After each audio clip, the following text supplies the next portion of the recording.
ప్రార్థన చేసుకుందామండి. మమ్మను మిక్కిలిగా ప్రేమించిన మా కన్న తండ్రి, ఘనమైన మీ నామానికి స్తుతి చెల్లిస్తున్నాం. లేఖనముల నుంచి అనేక సంగతులు వివరణాత్మకంగా తెలుసుకొని చుండగా మీ పక్షాన నిలబడుతున్న నాకు సహాయం చేయండి. వింటున్న ప్రతి హృదయమునకు తెలివినివ్వండి. వినుటకు మాత్రమే పరిమితం కాక విన్న ఈ సత్యమును అనేకులకు ప్రకటించువారిగా మీ పిల్లలు ఉండుటకు సహాయం చేయమని యేసుక్రీస్తు వారి ఉన్నతమైన నామమున ఈ ప్రార్థన సమర్పిస్తున్నాము తండ్రి, ఆమెన్. క్రీస్తునందు చేరివచ్చిన ప్రియులని మీ అందరికీ ప్రభునామమున శుభములు వందనాలు తెలియచేస్తూ ఉన్నాను. ప్రియులరా, ఒక విశేషమైన ఆలోచనాత్మకమైన పాఠాన్ని నేడు మీకు చెప్పాలి అని నేను సిద్ధపడి ఉన్నాను. అదేమిటి అంటే, యెరూషలేము కొరకు ప్రార్థించవలెనా, అందరి కొరకు ప్రార్థించవలెనా? ప్రియులారా, నేటి కాలంలో శ్రమల దినాలు ముఖ్యంగా క్రైస్తవ సమాజం అంతా కూడా పాటిస్తున్న కాలం ఇది. అందులో ప్రార్థిస్తున్న వారిలో ఎక్కువ మంది యెరూషలేము కొరకు ప్రార్థిస్తూ ఉంటారు. అందులోనూ ఇప్పుడున్నటువంటి పరిస్థితి ఏంటి? ఆ పరిస్థితి అంటే, ఇశ్రాయేలీలకు ఇరాన్ దేశానికి యుద్ధం జరుగుతున్న కాలం ఇది. ఇశ్రాయేలీలు అలాగే ఇరానీయులు, గతంలో చెప్పాను. ఈ ఇరానీయులు ఎవరు అంటే ఒకనాటి పర్షియన్లు.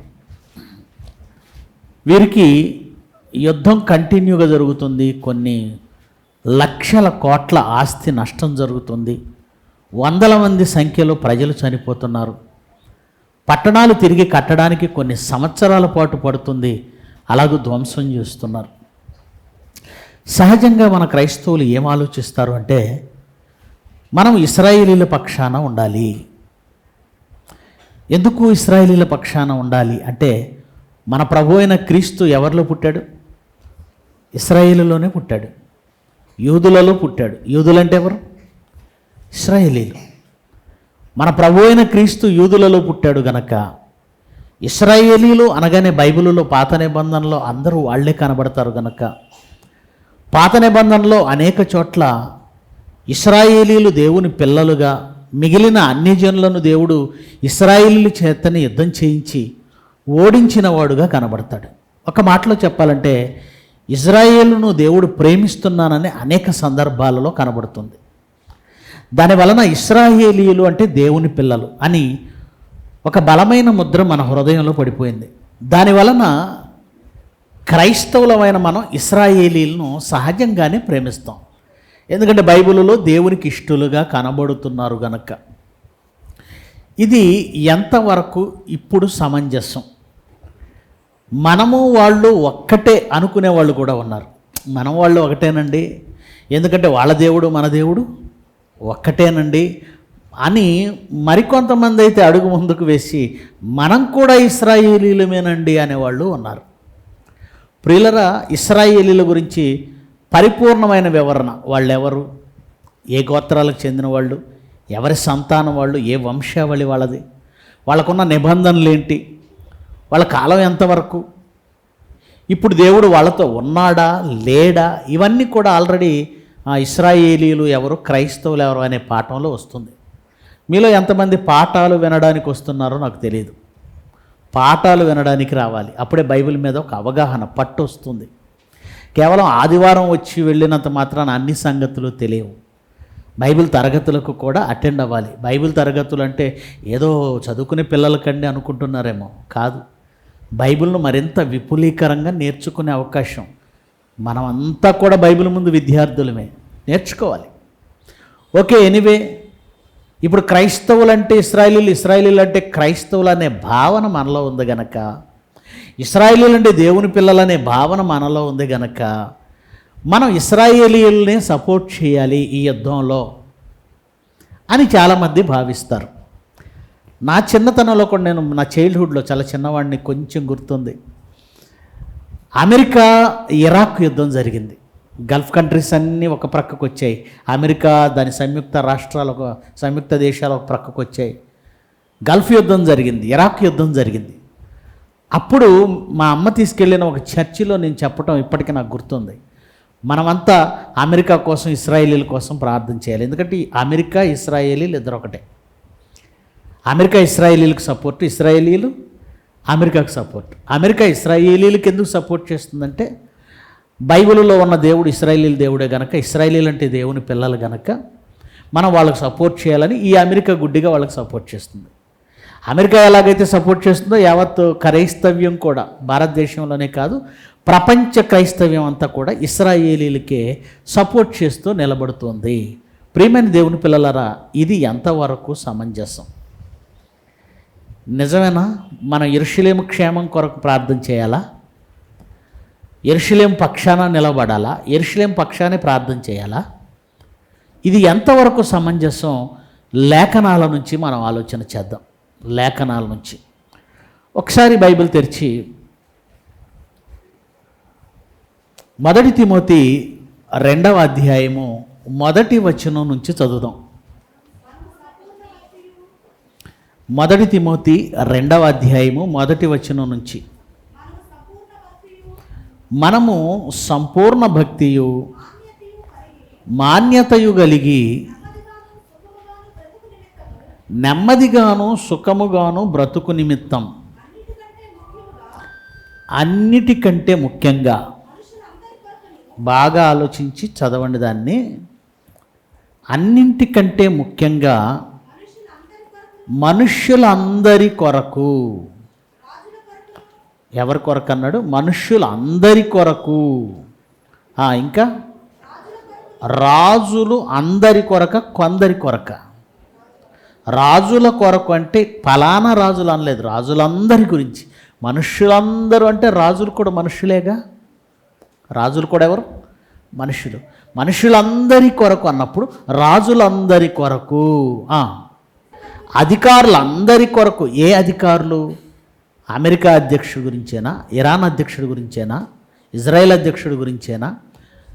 లేదు ఇండియా అధ్యక్షుడి గురించేనా? చైనా అధ్యక్షుడి గురించేనా? అధికారులందరి కొరక. అధికారులందరి కొరకు విజ్ఞాపనలు, ప్రార్థనలు, యాచనలు, కృతజ్ఞతాస్తుతులు చేయవలెనని హెచ్చరించుచున్నాను అన్నాడు. పౌలు గారు తిమోతికి ఉత్తరం రాస్తూ, క్రైస్తవులమైన మనం ఎవరు అంటే ఇశ్రాయేలీయులం కాదు, మనము క్రైస్తవులం. ఏంటి వీళ్ళిద్దరికి ఉన్న తేడా అంటే, ఇశ్రాయేలీయులు ఒక వ్యక్తి నుంచి వచ్చిన సంతానం. యాకోబు అను ఒక వ్యక్తి, ఆయన పేరు ఇశ్రాయేలు. ఇశ్రాయేలు అను ఒక వ్యక్తి నుంచి వచ్చిన 12 గోత్రాల వారు ఇశ్రాయేలీలు అవుతారు. స్పష్టంగా ఆ 12 గోత్రాలు మాత్రమే ఇశ్రాయేలీలు, మిగతా వారెవరు ఇశ్రాయేలీయులు కారు. ఇంకా చెప్పాలంటే అబ్రహాము కూడా ఇశ్రాయేలీయుడు కాడు, ఇస్సాకు ఇశ్రాయేలీయుడు కాడు. ఇశ్రాయేలీలు అంటేనే యాకోబు అనబడిన లేదా ఇశ్రాయేలు అనబడిన వాని గర్భం నుంచి వచ్చిన వాళ్ళు ఒక జాతి, ఒక వంశం. అది ధర్మశాస్త్రం అనేది ఈ ఇశ్రాయేలీలకు ఇవ్వబడింది. ధర్మశాస్త్రంలో ఉన్న కట్టడలన్నీ పాటించవలసిన వాళ్ళు ఇశ్రాయేలీలు. ఆ ఇశ్రాయేలీలే మరి పవిత్ర స్థలంగా యెరూషలేమును నియమించుకున్నారు. దేవుడు వారి మనవిని అంగీకరించి యెరూషలేము యొక్క మందిరం గురించి, దాని గురించి ప్రార్థన చేయువారు లేదా దానిలో ప్రార్థన చేయువారు అందరి గురించి ఒక ప్రత్యేకమైన శ్రద్ధ దేవుడు తీసుకున్నాడు. మీ అందరికీ తెలుసు, యెరూషలేము మందిరము దేవుడే కావాలని కట్టించుకున్నాడా, మనుషులు కడితే అంగీకరించాడా? మీరే చెప్పండి. దావీదు కట్టాలని ఆలోచించాడు, సొలొమోను కట్టాడు. వారు కట్టారు కనుక వారిని కాదనలేక దాన్ని అంగీకరించాడే తప్ప యెరూషలేములో ఒక దేవాలయం కట్టించుకోవాలన్న కాన్సెప్ట్ దేవుడిది కాదు. అంటే ఇశ్రాయేలీల కొరకు యెరూషలేం దేవాలయం కట్టుకున్నారు, ఇశ్రాయేలీల కొరకు ధర్మశాస్త్రం ఉంది, ఇశ్రాయేలీల కొరకు అదిగో ఆ 12 గోత్రాల కొరకు కనాను దేశం ఉంది, ఇజ్రాయెల్ దేశం ఉంది. ఇదంతా ఒక జాతికి చెందినది, గుర్తుపెట్టుకోండి. మరి క్రైస్తవులుగా మనమెవరు అంటే ఆయా వంశంలో నుండి. అదే ప్రకటన గ్రంథము 5వ అధ్యాయము 10వ వచనం నుంచి చదవండి. ప్రకటన గ్రంథము 5వ అధ్యాయము 10వ వచనం. ఆ పెద్దలు నీవు ఆ గ్రంథమును తీసుకొని దాని ముద్రలను ఇప్పుటకు యోగ్యుడవు, నీవు వధింపబడిన వాడవై, నీ రక్తం ఇచ్చి, యేసు ప్రభు గురించి మాట్లాడుతున్నారు వీళ్ళంతా. నీవు వధింపబడిన వాడవై నీ రక్తమిచ్చి ప్రతి వంశం, ఆయా భాషలు మాట్లాడు వారిలోను, ప్రతి ప్రజలోను, ప్రతి జనములోను దేవుని కొరకు మనుష్యులను కొన్నాడు. తన రక్తమిచ్చి కొన్నాడు. తన రక్తమిచ్చి కొన్నాడు. ఇశ్రాయేలీలు మాత్రమే కొన్నాడా? ప్రతి ప్రజలోను, ప్రతి వంశంలోను, ప్రతి జాతిలోను కొన్నాడా? అలా రక్తమిచ్చి కొనబడిన వారే క్రైస్తవులు. అలా రక్తమిచ్చి కొనుక్కున్న వారే యేసుక్రీస్తు సొత్తు, దేవుని రాజ్యం.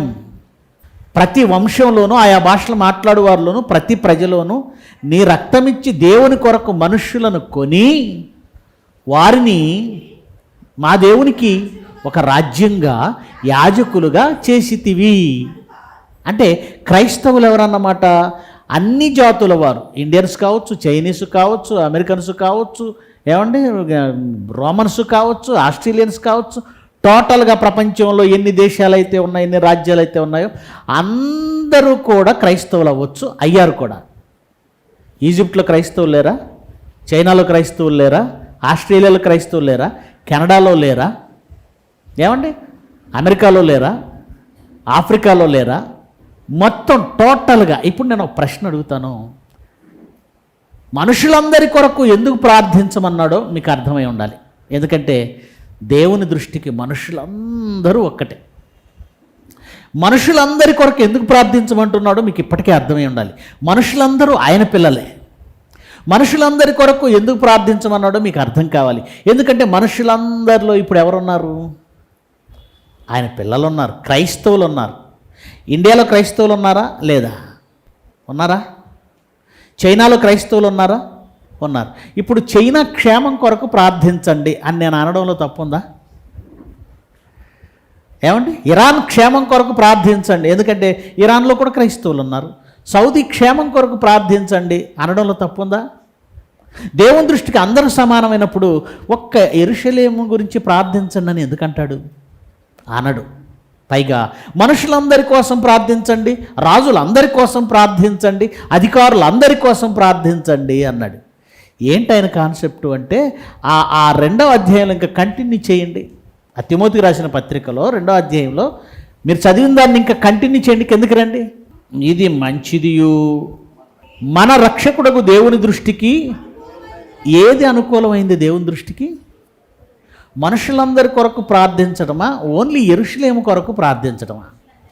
మనుషులందరి కొరకు. ఇది దేవునికి, ఇది మంచిదియు మన రక్షకుడకు దేవుని దృష్టికి అనుకూలమునై ఉన్నది. ఎందుకంటే ఆయన మనుషులందరూ రక్షణ పొంది సత్యమును గూర్చిన అనుభవ జ్ఞానం గలవారై ఉండవలనని ఇచ్చయించుచున్నాడు. ఆయన కోరిక ఏంటంటే ఇజ్రాయెల్ అని లేదు, ఇరాక్ అని లేదు, ఇరాన్ అని లేదు, పర్షియా అని లేదు, ఇండియా అని లేదు, చైనా అని లేదు. మనుషులందరి నుంచి ఎవరు కావాలట? ఆయనకి రక్షింపబడిన వాళ్ళు కావాలి. అందరూ రక్షింపబడాలి. అందుకే దేవుడు ఏం రాయించంటే మనుషులందరి కొరకు ప్రార్థించండి, రాజుల కొరకు ప్రార్థించండి. ఈ మాట ప్రకారం ఈ విధానంలో వస్తే క్రొత్త నిబంధనకు వచ్చేసరికి క్రైస్తవులుగా మనకి ఇచ్చిన ఆజ్ఞ ఏంటన్నమాట? ఒక్క యెరూషలేము కొరక, మనుష్యులందరి కొరక, మనుష్యులందరి కొరకు. అప్పుడు ఒక యెరూషలేము గురించి ఎందుకు ప్రార్థించాలి? ఇరాన్ గురించి కూడా ప్రార్థించాలి.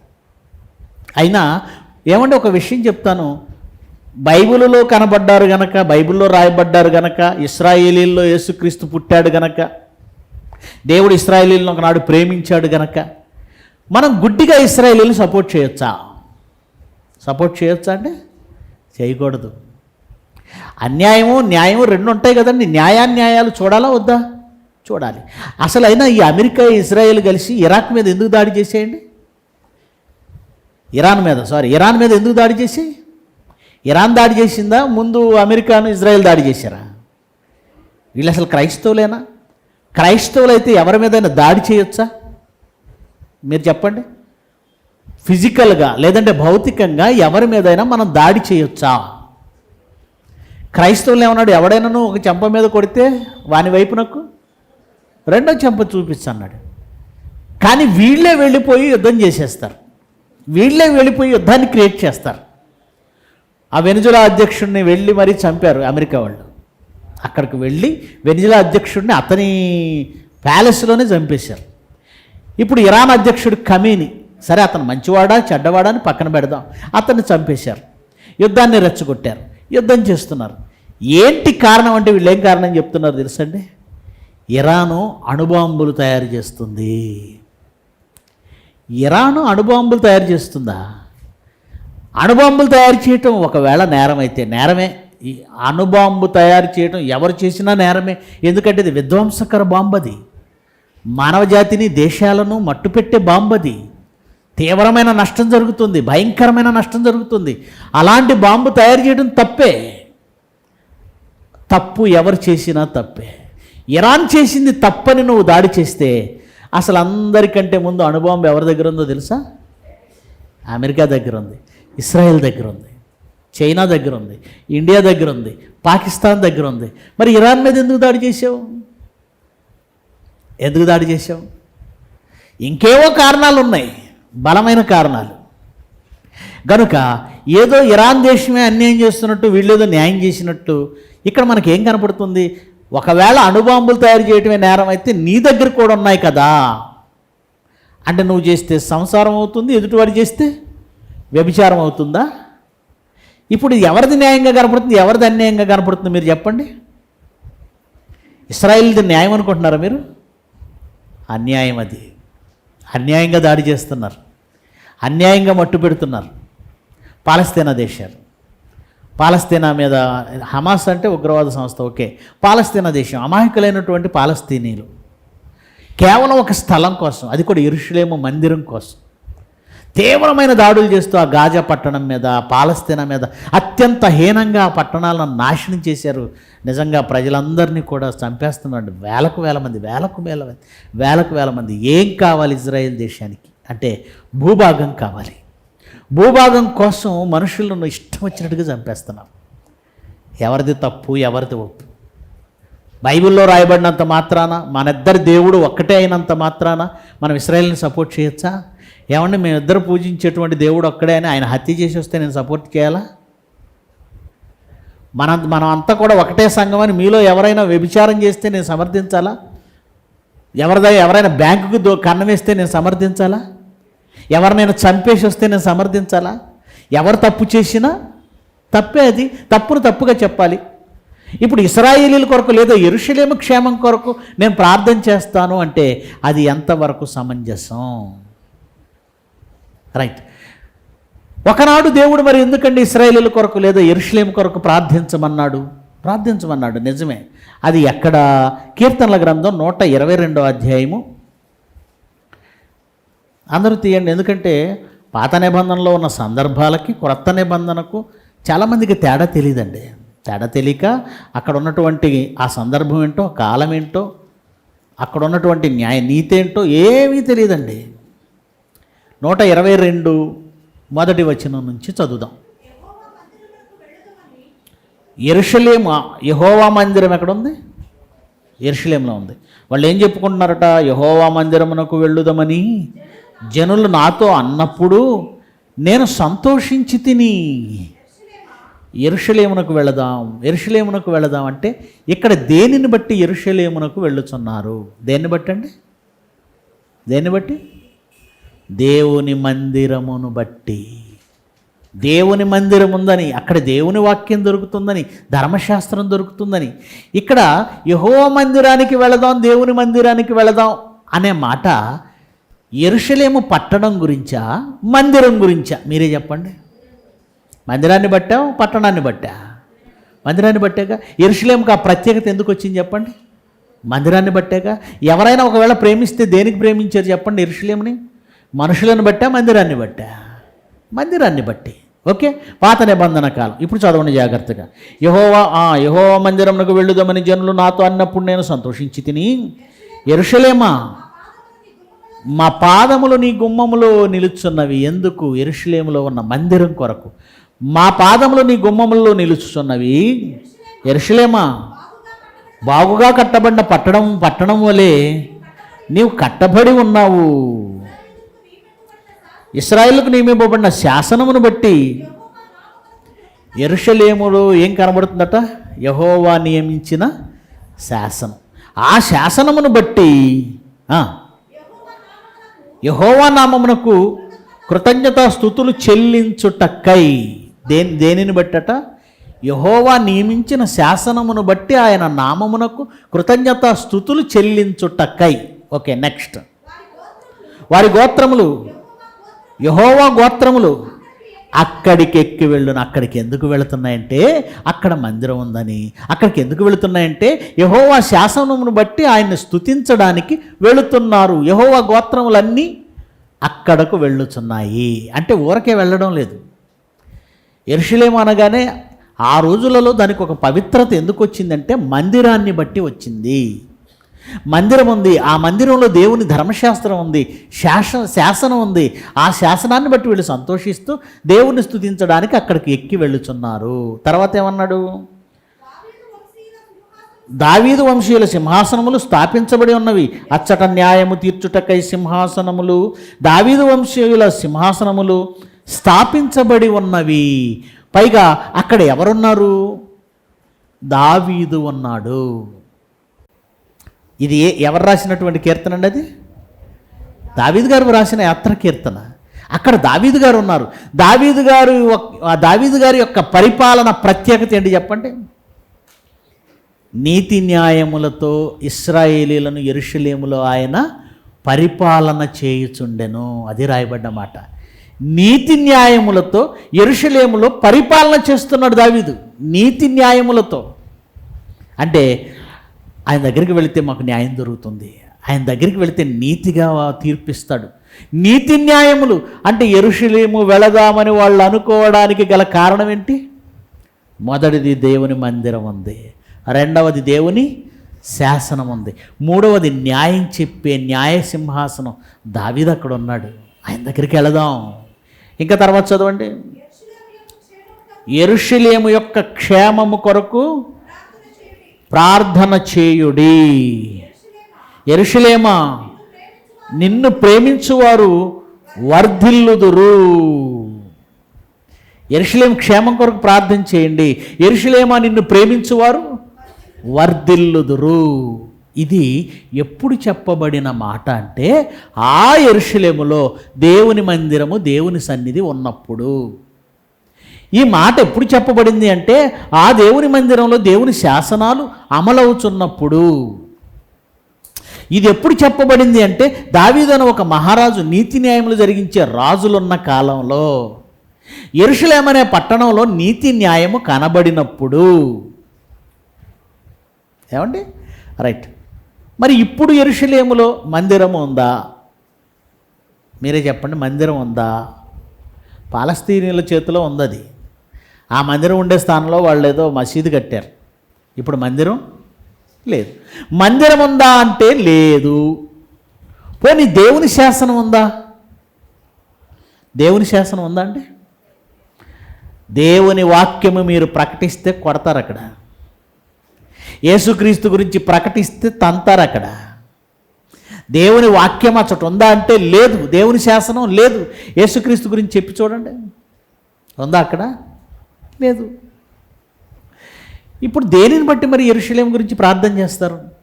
పోనీ నీతి న్యాయములు జరిగించే సింహాసనము రాజులు అక్కడ ఉన్నారా? ఇప్పుడు ఉన్నారా? లేరు. ఏమంటే ఒక పట్టణానికి మనుషుల వల్ల పేరు వస్తుందా, పట్టణం వల్ల మనుషులకు పేరు వస్తుందా? దేనివల్ల ఎవరికి పేరు వస్తుంది? మనుషుల వలన పట్టణానికి పేరు వస్తుందా, పట్టణం వల్ల మనుషులకు పేరు వస్తుందా? మనుషుల వలన పట్టణానికి పేరు వస్తుంది. దేశం అంటే మట్టి కాదు, దేశం అంటే మనుషులు కదా. కనుక మనుషులను బట్టే అది మంచి పట్టణమా లేదా చెడ్డ పట్టణమా? ఏమండి మరి స్టువర్ట్పురం పేర్లో ఏమైనా తప్పు ఉందండి? పేర్లో ఏమైనా చెడు ఉందండి? లేదు. పోనీ పట్టణంలో ఏమైనా చెడు ఉందా? స్టువర్ట్పురం అనే ఊర్లో ఏమైనా చెడు ఉందా? ఊరు అంటే పోనీ ఇళ్ళు అనుకుందాం, రోడ్లు అనుకుందాం, పొలాలు అనుకుందాం, చెట్లు అనుకుందాం, చేమ అనుకుందాం. వీటిల్లో ఏమైనా పాపం ఉందా, నేరం ఉందా, తప్పు ఉందా? ఎవరిలో ఉంది? స్టువర్ట్పురం అనే ఊరు ఒక భయంకరమైన ఊరు అనడానికి మనుషులు కారణం. అర్థమైందా? ఫలానా ఊరు మంచి ఊరండి, తలుపులు కూడా వేరట. మధ్యప్రదేశ్లోనే ఎక్కడ ఉందో ఊరు, దొంగతనాలే జరగవట. మధ్యప్రదేశ్లో సెలిసింగనాపూర్ అనే గ్రామం ఉంది. ఆ గ్రామంలో ఎవడు తలుపులు వేసుకొని పడుకోడు, అసలు దొంగతనాలే జరగవు. సెలిసింగనాపూర్ అనేటువంటి గ్రామం మంచిది అని దేన్ని బట్టి అన్నారు? అక్కడ ఉన్న కట్టడాలను బట్టా, మనుషులను బట్టా? మనుషులను బట్టి. ఈ ఊరు చెడ్డది స్టూవర్ట్పురం అని దేన్ని బట్టి అన్నారు? మనుషులను బట్టా, ఊరిని బట్టా? కనుక పట్టణం అన్నా, ఊరన్నా, దేశం అన్నా మనుషుల్నే సూచిస్తుంది తప్ప కట్టడాలను కాదు, ప్రదేశాలను కాదు, పొలాలు స్థలాలను కాదు. గనుక ఎప్పుడు ప్రార్థించమన్నాడు యెరూషలేము కొరకు అంటే, అక్కడ నీతి న్యాయం కనబడినప్పుడు, అక్కడ సింహాసనం వేసుకున్న రాజు నీతి పరిపాలన చేస్తున్నప్పుడు, అక్కడ దేవుని మందిరం ఉన్నప్పుడు, దేవుని కొరకు ఆరాధనలు జరుగుతున్నప్పుడు, అక్కడ దేవుని శాసనాలు అమలు జరుగుతున్నప్పుడు, ఆ యెరూషలేము నుండి అనేక ప్రాంతాలకు దేవుని వాక్యం వెళుతుంది గనక మరి ఇప్పుడు పరిస్థితి ఏంటి? ఏం కనబడుతుంది? ఇర్మియా గ్రంథం ఇప్పుడు ఏం కనబడుతుందో చూడండి. ఇర్మియా గ్రంథం 14వ అధ్యాయం 1వ వచనం నుంచి చదువుదామండి. ఇర్మియా గ్రంథం 14వ అధ్యాయం 1వ వచనం. కరువు కాలమున జరిగిన దాన్ని గూర్చి ఇర్మియాకు ప్రత్యక్షమైన యెహోవా వాక్కు, యోధా దుఃఖించుచున్నది, దాని గుమ్మములు అంగలార్చుచున్నవి,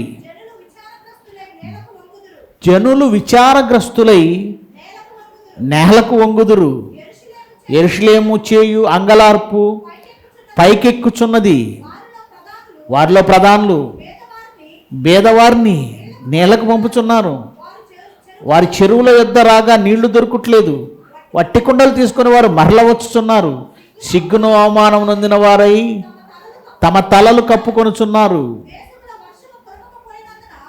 దేశంలో వర్షము కురవకపోయినందున ఏమండి,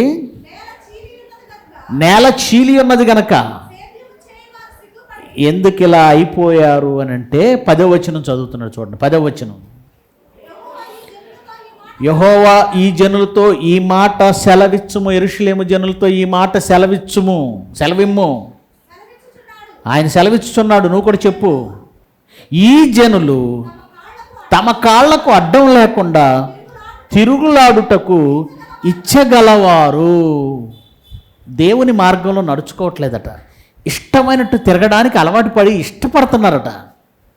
పాపం చేయడానికి పరుగులు తీస్తున్నారట, వ్యభిచారం చేయడానికి పరుగులు తీస్తున్నారట, విగ్రహారాధన చేయడానికి పరుగులు తీస్తున్నారట, అన్యాయం చేయడానికి పరుగులు తీస్తున్నారట, పాపం చేయడానికి ఇష్టం అంట వాళ్ళకి. దేవుడు రాయిస్తున్నాడు, ఏమంటున్నాడు?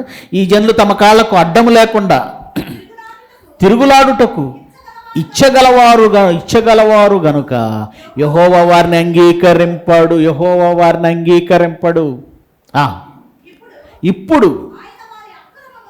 ఇప్పుడు వారి అక్రమమును జ్ఞాపకం చేసుకొను, వారి పాపములను బట్టి వారిని శిక్షించును. మరియు యెహోవా నాతో ఇట్లా, నేను వారి పాపాలు ఎక్కువైపోయాయి, వారు బాగున్నప్పుడు యెరూషలేము క్షేమం కొరకు ప్రార్థన చేయండి అన్నాడు. వాళ్ళ పాపాలు ఎక్కువైతే ఇప్పుడు ఆయన ఏ నిర్ణయం తీసుకున్నాడో చూడండి. వారికి మేలు కలుగునట్లు ఈ ప్రజల నిమిత్తం ప్రార్థన చెయ్యకుము. యెరూషలేము ప్రజల నిమిత్తం ఇప్పుడు ఏం చేయొద్దు అన్నాడు. ఏమండి, బైబిల్ ఓపెన్ యూనివర్సిటీ వాళ్ళు అంతా వ్యతిరేకంగా చెప్తారండి అనుకుంటారు. చాలామందికి బైబిల్ తెలియకపోయినా వాళ్ళకి అర్థమైందేదో అది మాత్రమే నిజం అనుకుంటూ బ్రతుకుతున్న కాలం ఇది. కాలానికి, ఆ పాత నిబంధన కాలానికి, క్రొత్త నిబంధన కాలానికి, పాత నిబంధన ధర్మశాస్త్రానికి, క్రొత్త నిబంధనలో యేసుక్రీస్తు ఇచ్చిన మాటలకు, నీతికి తేడా తెలియనటువంటి ప్రజలు ఉన్నారు ఈరోజు క్రైస్తవ్యంలో. మనము 24 గంటలు Bible Bible Bible Bible Bible, వాళ్ళు అలా ఉండరండి. ఈ పుస్తకాల, ఆ పుస్తకాల, ఈ పుస్తకాలని ఎవడెవడో రాసిన పుస్తకాలని వాళ్ళు వెరిఫై చేస్తూ ఉంటారు. బైబిల్లో ఉన్న 66 పుస్తకాలు కాక మరి ఏ పుస్తకాలు దేవుని పరిశుద్ధాత్మ ప్రేరణతో వ్రాయబడిన పుస్తకాలు కావు. మళ్ళీ చెప్తున్నాను, చివరికి నేను రాసిన పుస్తకమైన పరిశుద్ధాత్మ ప్రేరణతో రాశానని మీరు అనుకోకండి. జయశాలి గారు రాసిన పుస్తకమైన పరిశుద్ధాత్మ ప్రేరణతో రాశారని మీరు అనుకోకండి. బైబిల్ను బాగా పరిశీలించి అందులో ఉన్న సారాన్ని మేము రాశాం. మళ్ళీ ఇంకొక మాట కూడా చెప్తాను. మేము రాసిన మాటలలో అన్ని వాస్తవాలు నిజాలు గనుక మీరు గుడ్డిగా నమ్మండి అని మేము ఎప్పుడు అనమండి. మేము రాసినవి నిజమా కాదా మీరు పరిశోధించి అంగీకరించండి అంటాం. మీరు కూడా పరిశోధించండి. కానీ ఈ లోకంలో వ్రాయిన పుస్తకాలు ఏవి కూడా అలా చెప్పవండి. వాళ్ళకి అర్థమైనవి రాసేశారు, వాళ్ళకి ఇష్టమైనవి రాసేశారు. మనుషులు రాసిన పుస్తకాలను ఆధారం చేసుకొని యెరూషలేమును ప్రేమించాలని ఒకడు, యెరూషలేము క్షేమం కొరకు ప్రార్థన చేయాలని ఒకడు, ఇశ్రాయేలీలు అందరూ రక్షింపబడతారని ఒకడు. కానీ ఇప్పుడున్నటువంటి పరిస్థితులలో ఇశ్రాయేలీలు ఎవ్వరూ దేవునికి ఇష్టలు కారండి. ఎందుకు ఇష్టలు కారంటే వాళ్ళు ధర్మశాస్త్రం నుంచి తప్పిపోయారు, వాళ్ళు దేవుని ఆజ్ఞల నుండి తప్పిపోయారు వాళ్ళు. అందుకే ఇర్మియాతో ఏమంటున్నాడు, ఇర్మియా 11 వచ్చిన ఇర్మియా నాతో ఇలా చెప్తున్నాడు యెహోవా, వారికి మేలు కలగాలని, యెరూషలేముకు మేలు కలగాలని, యెరూషలేము క్షేమం కొరకు ప్రార్థన చెయ్యన్నాడా, చెయ్యొద్దన్నాడా? దావీదు కాలంలో ప్రార్థన చేయమన్నాడు, అంతే కదా. దాని క్షేమం కొరకు ప్రార్థన చేయమన్నాడు. దాన్ని ప్రేమించువారు వర్ధిల్లుదురు అన్నాడు. కానీ ఇర్మియా గ్రంథం వచ్చేసరికి ఏ గ్రంథం ముందు? కీర్తనల గ్రంథం ముందా, ఇర్మియా గ్రంథం ముందా? దావీదు గారు ముందా, ఇర్మియా గారు ముందా? దావీదు గారు ముందు. అప్పుడు ఆయన ప్రార్థన చేయమన్నాడంటే అప్పుడు పరిస్థితులు, అక్కడ మనుష్యుడు, అక్కడ నీతి, అక్కడ శాసనాలు, అక్కడ మందిరం అన్నీ ఉన్నాయి. కానీ ఇక్కడికి వచ్చేసరికి మందిరం కట్టడమే ఉంది, శాసనాలు లేవు. కట్టడం మాత్రమే ఉంది, శాసనాలు లేవు. మనుషులు ఉన్నారు, నీతి లేదు, న్యాయం లేదు. అందరూ త్రోవ తప్పేశారు, ఇష్టమైనట్టుగా పాపానికి తిరుగుతున్నారు. నువ్వు వీళ్ళ గురించి, యెరూషలేము గురించి, దాని క్షేమము కొరకు, దాని మేలు కొరకు నీవు ప్రార్థన చెయ్యకు.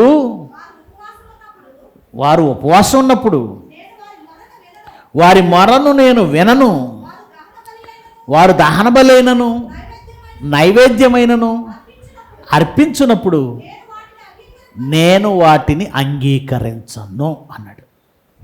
నేను వాళ్ళని అంగీకరించను అన్నాడు.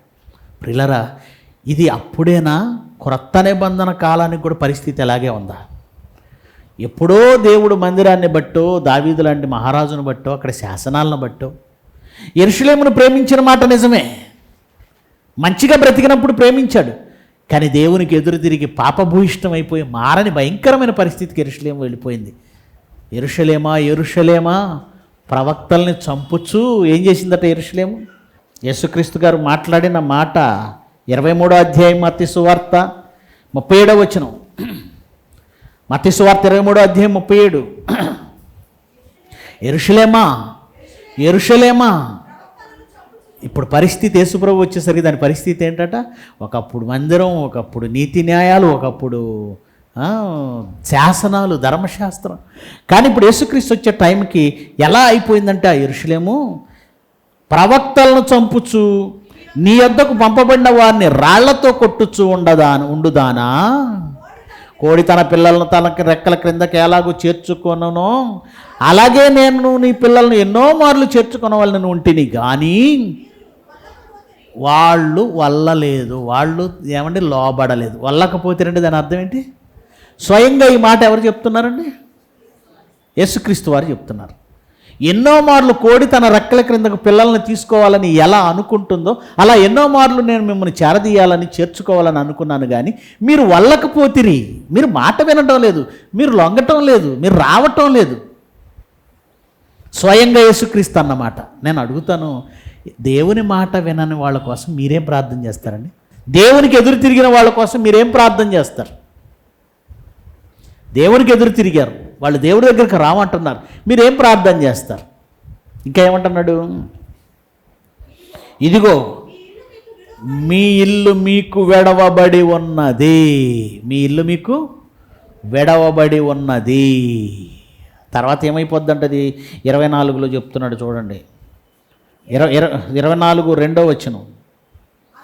అందుకు ఆయన, మీరు ఇవన్నీ చూస్తున్నారు కదా, రాతి మీద రాయి అయినను ఒకటైనను నిలిచి ఉండకుండా పడద్రోయబడును. యెరూషలేము వినాశనం చెప్పాడండి. యెరూషలేము వినాశనం. యెరూషలేము ఎలా వినాశనం అవుతుందో చెప్పాడు. అంటే దాని వినాశనం అవుతుంది, అక్కడ మందిరం పడగొట్టబడుతుంది, అక్కడిక దేవుని రాజ్యం అనేది రాజులుగా ఉన్నవారు పరిపాలించరని క్లియర్గా యేసుప్రభు చెప్పేశాడు. పోనీ ఆరాధన స్థలం అక్కడ ఉందా అంటే యోహాను సువార్త 4వ అధ్యాయంలో ఆయన ఏమన్నాడో 19వ వచనం నుంచి చూడండి. యోహాను సువార్త 4వ అధ్యాయం 19వ వచనం. అప్పుడు ఆ స్త్రీ, అయ్యా నీవు ప్రవక్తవని గ్రహించుచున్నాను, మా పితరులు ఈ పర్వతమందు ఆరాధించిరి కానీ, సమరయ స్త్రీ పితరులట ఒక పర్వతమందు ఆరాధించారట. మా పితరులు ఉన్నారే ఈ పర్వతమందు ఆరాధించారు కానీ ఆరాధించవలసిన స్థలం యెరూషలేములో ఉందని యూదులైన మీరు చెబుతున్నారు. ఏంటి, మేము ఆరాధించే స్థలం గొప్పదా, మీరు ఆరాధించే స్థలం గొప్పదా? అసలు ఏది రైటు? ఇక్కడ ఆరాధించడం రైటా, అక్కడ ఆరాధించడం రైటా అడుగుతుందామె. అప్పుడు యేసుప్రభు ఏమన్నాడు, అమ్మ మీరు ఇక్కడగా మీరు ప్రార్థిస్తున్నారు, ఇక్కడ వేస్ట్ అమ్మ, ఇక్కడ ఆరాధన చేస్తున్నారు ఈ పర్వతం అందు వేస్ట్, మీరు అందరూ యెరూషలేముకు రావాల్సిందే అనలేదండి ఆయన. ఆయనేమన్నాడు చూడండి, ఒక టైం వస్తుందమ్మ, కాలం, ఆ కాలమందు ఈ పర్వతం, నువ్వు చెబుతున్న ఈ పర్వతం మీదనైనను యెరూషలేములోనైనను మీరు తండ్రిని ఆరాధించరు. యెరూషలేములో ఏం చేయరు? మీరు ఆరాధిస్తున్నారా? ఇప్పుడు పోనీ యెరూషలేములో తండ్రిని ఏమైనా ఆరాధిస్తున్నారా? ఆరాధించటం అంటే యేసుక్రీస్తు ఆజ్ఞలను గైకొనడం. విచిత్రం ఏంటో తెలుసా అండి, ఎప్పటికి వాళ్ళు యేసుక్రీస్తుని అంగీకరించరు. యేసుక్రీస్తుని అంగీకరించని వాడు తండ్రిని కూడా అంగీకరించలేదు. యేసుక్రీస్తుని అంగీకరిస్తేనండి తండ్రిని అంగీకరించినట్లు. నన్ను పంపిన వాని యందు నా యందు విశ్వాసం ఉంచిన వాడు నన్ను పంపిన వాని యందు విశ్వాసం ఉంచువాడు అవుతాడు. అసలు యేసు ప్రభువునందే విశ్వాసం ఉంచని వాడు తండ్రిని విశ్వసించినట్లా? చూడండి యోహాను సువార్తలో ఏం రాయబడిందో. యోహాను సువార్త 3వ అధ్యాయము 16వ వచనం నుంచి, దేవుడు లోకమును ఎంతో ప్రేమించెను కాగా ఆయన తన అద్వితీయ కుమారునిగా పుట్టిన వాని యందు విశ్వాసముంచు ప్రతివాడు, తన అద్వితీయ కుమారుని నామమందు విశ్వాసముంచు ప్రతివాడు నశింపక నిత్య జీవం పొందినట్లు ఆయన అనుగ్రహించెను. లోకము కుమారుని ద్వారా రక్షణ పొందుటకే గాని లోకమునకు తీర్పు తీర్చుటకు దేవుడు ఆయన లోకంలోనికి పంపలేదు. ఆయన యందు విశ్వాసముంచు వానికి తీర్పు తీర్చబడదు. విశ్వసింపని వాడు దేవుని అద్వితీయ కుమారుని నామందు విశ్వసించలేదు గనక వానికి ఎంతకు మునిపే తీర్పు తీర్చబడెను. ఏం చేయబడిందటండి? తీర్పు తీర్చబడింది. అదే యోహాను సువార్త 5వ అధ్యాయము 23వ వచనం చూడండి. తండ్రి ఎవనికి తీర్పు తీర్చడు గాని తండ్రిని గణపరచునట్లుగా అందరును కుమారుని ఘనపరచవలనని తీర్పు తీర్చుటకు సర్వాధికారము కుమారునికి అప్పగించి ఉన్నాడు. ఎవరిని గణపరచాలట? కుమారుని గణపరిస్తేనే ఎవరిని గణపరిచినట్లట? తండ్రిని. అందుకే తర్వాత ఏమన్నాడు? కుమారుని ఘనపరచని వాడు ఆయన పంపిన తండ్రిని కూడా ఘనపరచాడు. ఏమన్నాడండి? చదవండి. కుమారుని ఘనపరచని వాడు ఆయన పంపిన తండ్రిని ఘనపరచడు. ఇప్పుడు నేను అడుగుతాను, ఇశ్రాయేలీలు కుమారుని ఘనపరుస్తారా? నమ్ముతారా? ఎప్పుడైతే యేసుక్రీస్తుని నమ్మలేదో ఆటోమేటిక్గా వాళ్ళు ఎవరన్నమాట? దేవుణ్ణి నమ్మని వాళ్ళు, దేవుణ్ణి గణపరచిన వాళ్ళు, దేవుణ్ణి అంగీకరించని వాళ్ళు. ఇప్పుడు దేవుణ్ణి అంగీకరించక దేవునికి విరోధులైపోయారా వాళ్ళు అంటే అవును. యేసుక్రీస్తుని అంగీకరించలేదు, యేసుక్రీస్తు చేతులు దాపినా రాలేదు, చివరికి ఆయన చంపేశారు. ఇలాంటి జనం గురించి తెస్సలోనికి రాసిన మొదటి పత్రికలో ఏమన్నాడో చూడండి. మొదటి తెస్సలోనికి 2:16. ఆ యూదులు తమ పాపములను ఎల్లప్పుడూ ఏం చేస్తున్నారట? కంప్లీట్గా చేస్తున్నారట. పాపం ఏదో కొద్దిగా చేసి వదిలేయటం కాదు. వాళ్ళు పాపం ఏదోనండి తొందరపడి కొద్దిగా చేశాడండి, తర్వాత పశ్చాత్తాపడ్డాడండి. సహజమే కదండి, బాప్తిజం తీసుకున్న వాళ్ళు కూడా కొన్నిసార్లు పొరపాట్లో పాపాల్లో పడతారు. కానీ వాక్యాన్ని బట్టి ఏం చేస్తారు? వాళ్ళు వదిలేస్తారు. కానీ వీళ్ళు ఎలాంటి వాళ్ళు అంటే పాపాన్ని వదలరట. ప్లేట్ ముందు పెట్టుకుని మొత్తం కంప్లీట్ అయ్యేంత వరకు ఎలాగైతే వదలమో మనం, పాపము కంప్లీట్ అయ్యేంత వరకు వదలరట వాళ్ళు. అన్ని పాపాల 100% పాపములను సంపూర్తి చేశారట. సంపూర్తి చేయొచ్చు ప్రభు అయిన యేసును ప్రవక్తలను చంపారు. ప్రవక్తలు చంపారు, ప్రభు అయిన యేసును చంపారు, మమ్మల్ని అపోస్తలులే మమ్మల్ని హింసించారు. అన్ని జనులు రక్షణ పొందుటకై వారితో మేము మాట్లాడకుండా మమ్మను ఆటంకపరచుచు. తెస్సలోనికి పత్రిక వచ్చేసరికి, బైబిల్ ఫినిష్ అయ్యే టైంకి వచ్చేసరికి యూదుల పరిస్థితి ఏంటి, యెరూషలేం పరిస్థితి ఏంటంటే వారు మనుషులకు ఇష్టలుగా, దేవునికి ఇష్టలు కాని వారును మనుష్యులందరికీ. ఇశ్రాయేలీలు యూదుల పరిస్థితి ఏంటో తెలుసా? ఇప్పుడు అన్ని దేశాలకు విరోధులు ఎవరంటే ఇశ్రాయేలీలే. ఈ దేశం మీద దాడి, ఆ దేశం మీద దాడి, ఈ దేశం మీద దాడి, ఆ దేశం మీద దాడి. యూట్యూబ్లో ఎక్కడ చూసినా ఇశ్రాయేలీలు. పైకి ఏళ్ళను పొగిడేవాడు ఒకడు. ఏ దేశం కూడా ఇశ్రాయేల్ని ఓడించలేదు, ఏ దేశం కూడా ఇశ్రాయేలు జోలికి రాదు. ఎందుకంటే దేవుడు ఒకప్పుడు వీళ్ళకి వాక్యం ఇవ్వటం వల్ల జ్ఞానం ఎక్కువైందండి, లోక సంబంధమైన జ్ఞానం. దాంతో వాళ్ళు ఈ బాంబులు ఇవన్నీ నిజమే, వాక్యం వాళ్ళకి ఇవ్వటం వల్ల వాళ్ళకి అధికంగా వచ్చినటువంటి జ్ఞానం వేరు, మిగతా వాళ్ళకి లేదా జ్ఞానం. దాంతో వాళ్ళు ఏం చేయాలి? దేవుణ్ణి కనపరచాలి, కానీ మనుషులను చంపడానికి పూనుకున్నారు. దానివల్ల వాళ్ళు ఇప్పుడు ఏమైపోయారంటే ఇశ్రాయేలు మనుషులందరికీ విరోధులై ఉన్నారు, దేవునికి ఇష్టలు కాని వారై ఉన్నారు. అందుకే దేవుడు వాళ్ళ గురించి ప్రార్థన చేయమన్నాడా? నీవు వారి నిమిత్తము ప్రార్థన చెయ్యకు అన్నాడు. ఏమన్నాడు? చెయ్యకు, నేను వినను. నువ్వు ప్రార్థన చేసినా నేను విన్ను. వాళ్ళు ఉపవాసం ఉన్నా కానీ నేను వాళ్ళ ప్రార్థన, వారి మొర అంగీకరించను. ఆయన నీతిమంతుల ప్రార్థన దేవుడు ఆలకిస్తాడా? ఆయన్ని ధిక్కరించే వాళ్ళ ప్రార్థన కూడా ఆలకిస్తాడా? నేను మారానని చెప్పుకున్న, నేను మారాను తండ్రి నన్ను క్షమించన్నటువంటి సుంకరి ప్రార్థన విన్నాడు. నేను మారాను క్షమించమని అడిగిన సిలువలో దొంగ ప్రార్థన విన్నాడు. అహంకారంతో మేము మారమన్న పరిశీలన విన్నాడా? అహంకారంతో నువ్వెవడని అడిగినటువంటి ఈ యోధ జాతిని ఆయన మార్చాడా? వాళ్ళు క్షమించేశాడా? యేసుప్రభుని చంపారు, ప్రవక్తలను చంపారు, చివరికి యేసును అంగీకరించటం లేదు. ఎప్పటికీ యేసుప్రభుని అంగీకరించని జాతి ఏదంటే ఇజ్రాయేల్ జాతి. ఎప్పుడైతే యేసుక్రీస్తుని అంగీకరించటం లేదో ఆయన పంపిన తండ్రిని కూడా వాళ్ళు అంగీకరించటం లేదు. అందుకే ఏం రాయించాడో చూడండి, గలతీ పత్రిక 2:16. గలతీ పత్రిక 2:16. మనము జన్మ వలన యూదులమే కానీ అన్ని జనుల్లో చేరిన పాపులము కాము, మనుష్యులు. అది మనం యూదులమైనంత మాత్రాన యేసుక్రీస్తు లేదు వద్దంటే కుదరదు. పౌలు గారు అంటున్నారు, మనము మనుష్యులు యేసుక్రీస్తునందలి విశ్వాసము వల్లనే కానీ ధర్మశాస్త్ర సంబంధమైన క్రియల మూలంగా నీతిమంతుడుగా తీర్చబడ్డాడు. ఇప్పుడు వాళ్ళు క్రీస్తును నమ్మారా? క్రీస్తు యందు విశ్వాసం ఉందా? ధర్మశాస్త్రాన్ని పట్టుకొని తిరుగుతున్నారా? ఏం పట్టుకున్నారండి యూదులు? ధర్మశాస్త్రం. ధర్మశాస్త్రం ప్రకారం ఎవడు నీతిమంతుడు కాడు, తీర్చబడలేడు. క్రీస్తుని నమ్మితేనే, విశ్వసిస్తేనే నీతిమంతుడు అవుతాడు. అలాగే 5వ అధ్యాయం కూడా చూడండి, 2-4 వచనాలు. గలతీ పత్రిక 5వ అధ్యాయం 2-4 వచనాలు. అమ్మా చూడుడి, మీరు సున్నతి పొందిన ఎడల క్రీస్తు వలన ధర్మశాస్త్రాన్ని పాటించేవారు సున్నతి పొందుతారు.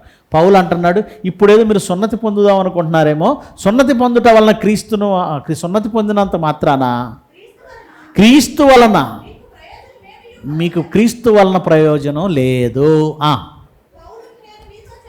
పౌలను నేనే మీతో చెప్పుచున్నాను, ధర్మశాస్త్రము యావత్తు ఆచరింపబద్ధుడనై ఉన్నానని సున్నతి పొందిన ప్రతి మనుష్యునికి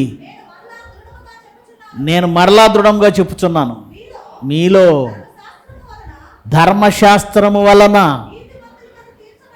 నీతిమంతులమని తీర్చబడు వారెవరో వారు క్రీస్తులో నుంచి బొత్తిగా, అది ధర్మశాస్త్రం వల్ల మేము నీతిమంతులం అవుతాం అనుకున్న ప్రతివాడు ఎవరిలో నుంచి వేరు చేయబడ్డారు?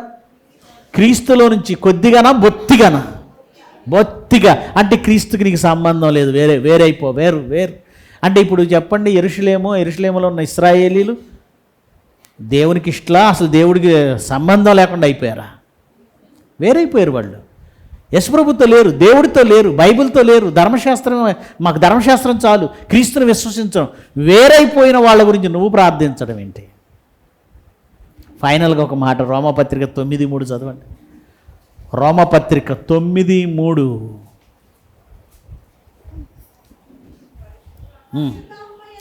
పరిశుద్ధాత్మయందు నా మనస్సాక్షి నాతో కూడా సాక్ష్యమిచ్చుచున్నది. జాగ్రత్తగా వినాలి, నేను చెబుతున్న మాట, పరిశుద్ధాత్మ నాతో కూడా సాక్ష్యం ఇస్తున్నాడు, పరిశుద్ధాత్మ సాక్షిగా నేను చెప్తున్నాను, అబద్ధం చెప్పటం లేదు అంటున్నాడు పౌలు. సాధ్యమైన ఎడల దేహ సంబంధులైన నా సహోదరుల కొరకు నేను క్రీస్తు నుండి వేరై శాపగ్రస్తుడనై ఉండగోరుదును. చాలండి, ఆ మాట జాగ్రత్తగా ఆలోచించండి. నా సహోదరుల నిమిత్తము సాధ్యమైతే నేను క్రీస్తు నుండి వేరై వాళ్ళతో ఉండాలనుకుంటున్నాను. ఎందుకంటే యేసుప్రభు అంటే వాళ్ళకి పడట్లేదు. యేసుప్రభును ప్రకటిస్తున్నానని నన్ను రానివ్వట్లేదు. అదే కదండి, పౌల్ని వాళ్ళు ఎందుకు రానివ్వటం లేదు? యేసును ప్రకటిస్తున్నాను, ఆయన ప్రకటిస్తున్నాను, నన్ను వాళ్ళు రానివ్వటం లేదు. నాకు సాధ్యమైతే యేసుప్రభువును వదిలిపెట్టి మన వాళ్ళతో ఉండాలి అనుకుంటున్నాను. అలా ఉంటే ఏమవుతాడట? అది నేను మా వాళ్ళ కోసం నిజం చెప్తున్నాను, మా వాళ్ళ కోసం ఎంత ప్రేమిస్తానంటే క్రీస్తు నుండి వేరై శాపగ్రస్తుడినై ఉండగోరుదును. మా వాళ్ళని అంత ప్రేమిస్తున్నాను. సరే, ఎంత ప్రేమించాడో పక్కన పెడితే అక్కడ ఒక విషయం బయటపడింది. ఏంటది? క్రీస్తు నుండి వేరైన ప్రతివాడు ఏమవుతాడు? అది క్రీస్తు నుండి వేరైన ప్రతివాడు శాపగ్రస్తుడు. ఇప్పుడు ఇశ్రాయేలీలందరూ ఎవరి నుంచి వేరయ్యారు అంటే వాళ్ళు ఎవరిప్పుడు? శాపగ్రస్తులు. ఇప్పుడు నువ్వేం చేస్తావు? శాపగ్రస్తమైన దేశం కోసం ఏం చేస్తావు? కయ్యూను గురించి ప్రార్థన చేయి. కయ్యూను ఎవరు? ప్రార్థన చేస్తావా? ఏశావు ఎవరు? ప్రార్థన చెయ్యి. సాతాన్ ఎవరు? ప్రార్థన చేస్తావా? శాపం వచ్చేసింది, దానికి వెళ్ళిపోయింది, పాతాళం దాన్ని. ప్రార్థన చేస్తావా? వాళ్ళకి కన్ఫర్మేషన్ ఇచ్చాడు దేవుడు ఇశ్రాయేలీలకి, నాశనం, వాళ్ళు శాపగ్రస్తులు, మనుషులందరికీ విరోధులు, దేవునికి ఇష్టలు కానివారు. ఈ వాక్యాలు తెలియవండి. ఆ పాత నిబంధన చదువుతారు, పాత నిబంధనలో మీరు నా ప్రజలు, నేను మీ దేవుణ్ణి అనడం, వాళ్ళని ప్రేమించడం, యెరూషలేం గురించి మాట్లాడడం, ఇవన్నీ చదువుతున్నారు. కానీ అసలు కాంటెక్స్ట్ అనేది మర్చిపోయారు. ఏం జరిగింది, కాలానుగుణంగా వాళ్ళు ఎలా మారిపోయారు, దేవుణ్ణి ఎలా వదిలేశారు, యేసుప్రభువుని ఎందుకు అంగీకరించలేదు, అంగీకరించకపోవటం వల్ల వాళ్ళు ఎలా శాపగ్రస్తులయ్యారు, ఇప్పుడు పరిస్థితి ఏంటి, ఇప్పుడు మనుషులు అందరి కొరకు ప్రార్థించమన్నాడా, యెరూషలేం క్షేమం కొరకు ప్రార్థించమన్నాడా? ఇప్పుడు దేవుని దృష్టికి ఇశ్రాయేలీలు గొప్ప కాదు, అందరూ సమానమే. క్రీస్తు యేసును, మీరు క్రీస్తులోనికి బాప్తిజము పొందిన మీరంతా ఎవరిని ధరించుకొని ఉన్నారు? ఇందులో యూదుడని గ్రీసు దేశస్థుడని లేదు, స్త్రీ అని పురుషుడని లేదు, దాసుడని స్వతంత్రుడని లేదు. ఇప్పుడు ఇశ్రాయేలీల దేవుడు గొప్పేం కాదు, ఇరాన్ వాళ్ళు ఏం తక్కువ కాదు, ఇండియా వాళ్ళు తక్కువ కాదు, ఇశ్రాయేలీలు గొప్పవాళ్ళు కాదు. టోటల్గా ఎవరైనా దేవుడికి ఒకటే. ప్రతి మనుషులందరూ రక్షణ పొందాలి. నువ్వు ప్రార్థన చేస్తే అందరి కొరకు చేయి, వాళ్ళతో పాటు ఇశ్రాయేలీల కొరకు చేయి. వాళ్ళు మారాలి, వాళ్ళ దగ్గరికి సత్యం వెళ్ళాలి. ప్రభువా, వాళ్ళు మారాలని ప్రార్థన చేస్తే కుదరదు అనుకోండి. వాళ్ళ దగ్గరికి ఏం వెళ్ళాలి? సత్యం వెళ్ళాలి. గనుక వాళ్ళ దగ్గరికి సత్యం వెళ్ళాలి, సత్యం వాళ్ళు అంగీకరించాలని పోని ప్రార్థన చేసావా, ఓకే, అది వాళ్ళ ఒక్కళ్ళ గురించి కాదు, మనుషులందరి కొరకు చెయ్యి, మనుషులందరి కొరకు చెయ్యి. కానీ యెరూషలేము క్షేమం కొరకు ప్రార్థించండి అని కీర్తనల గ్రంథంలో ఉన్న మాటను బట్టి ఇప్పుడు నువ్వు వాళ్ళ గురించి ప్రార్థించావంటే, శాపగ్రస్తుడిని గురించి నువ్వు ప్రార్థిస్తే నువ్వేమైపోతావో తెలుసా? పెద్దోడు హోంవర్క్ రాయలేదనో, పెద్దోడు తప్పు చేశాడనో నాన్న విపరీతంగా కొడుతున్నాడు. అప్పుడు చిన్నోడు వెళ్ళి ఎందుకు అలా అన్నను కొడుతున్నావు అన్నాడు అనుకోండి, ఈడు పుస్తకం తీయాలి, వెళ్ళి నాన్న పెద్దవాడిని కొడుతున్నాడు, చిన్నోడు ఏం చేయాలి? పుస్తకం తీసి కూర్చొని బుద్ధిగా చదువుకోవాలి. అలా కాకుండా వెళ్ళి ఎదిరించాడు అనుకోండి, వాడికి పడాల్సిన దెబ్బలేడు, ఎవడో పడితే. కనుక ఇశ్రాయేలీని దేవుడు శపించాడు, దెబ్బలు వాళ్ళకి. చూడండి భవిష్యత్తు, దెబ్బలు వాళ్ళకి. ఈ టైంలో నువ్వు వాళ్ళ గురించి ప్రార్థన చేసావనుకో, ఆ దెబ్బలు కాస్త నీకు పడతాయి. కనుక యెరూషలేము క్షేమం కొరకు ఇప్పుడు మనం ప్రార్థించవలసిన అవసరత లేదు. ఇప్పుడు ఎవరి కోసం ప్రార్థించాలి? మనుషులందరి కొరకు, రాజుల కొరకు, అధికారులందరి కొరకు మనము ప్రార్థించాలి. ఓకేనా? తల్ల వంచండి, ప్రార్థన చేద్దాం. ప్రేమ కలిగిన మా తండ్రి, ఉన్నతమైన మీ నామాన్ని స్తుతిస్తూ ఉన్నాను ఆయన. మీ పిల్లలంతా సత్యం ఏమిటో విన్నారు. కాలానుగుణంగా వచ్చిన మార్పు ఇశ్రాయేలీల్లో ఎలా జరిగిందో, ఒకనాడు ఇష్టలుగా ఉన్నవారు ఆ తర్వాత ఎంత మరి వ్యతిరేకులుగా మారారో, శాపగ్రస్తులయ్యారో, తెలియక ముందున్న స్థితే ఉంది అనుకొని, ఇప్పటికీ ఉందనుకొని చాలామంది యెరూషలేము క్షేమం కొరకు ప్రార్థిస్తున్నారు. కానీ మనుషులందరి కొరకు ప్రార్థించవలసిన కాలం ఇది. అందరూ రక్షణ పొందాలని మీరు ఎదురు చూస్తున్నారు. ఈ సత్యం మీ పిల్లల ఎదుట చెప్పాను నాయన. ఎప్పటి నుంచో ఎన్నో ప్రసంగాలలో ఎందరో వాక్యాల ద్వారా ఏదో వినుండొచ్చు, కానీ ఇది సత్యము గనక శోధించి పరిశీలించి ఉన్న వాస్తవాన్ని గ్రహించే శక్తి మీ పిల్లలకు ఇవ్వండి. దాని ద్వారా జరుగుతున్న ప్రతి కార్యక్రమాన్ని విజయవంతం చేయండి. సమస్తం మీ చేతులకి అప్పగించుకుంటూ యేసుక్రీస్తు వారి ప్రశస్తమైన నామమున ఈ ప్రార్థన సమర్పిస్తున్నాము తండ్రి. ఆమెన్. అందరికీ వందనాలు.